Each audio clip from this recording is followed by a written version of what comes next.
you're talking about having this foresight in a sense in this industry, at least a few years down the line, of how to help your clients protect themselves. So what point do you think we're at right now in being able to effectively deal with all the technology that's coming out and make sure that we are preemptive as opposed to reactionary in solutions? I think that's a great question. In many cases, the breaches we're seeing are preventable. So it's not that the technology isn't out that could help them be secure. It's that they're not being implemented properly.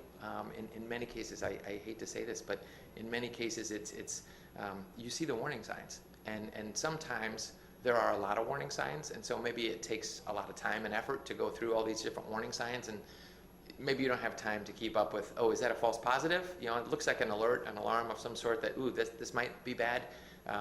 People didn't have time necessarily to track it down and see if that was a hint that something bad could happen.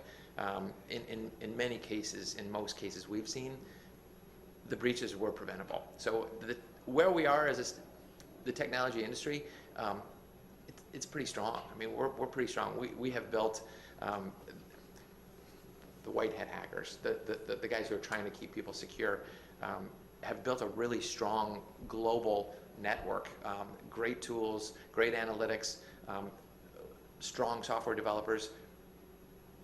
At the end of the day, though, the day-to-day implementation of solutions, the day-to-day, even if you implemented it perfectly a month ago, did you have the time to update the software yesterday? Every month, did you have time to track down every single alert or alarm or event that you saw? Or did you say, I'm busy with this other thing over here, so it's probably no big deal, I'll just let it be. And then, boom.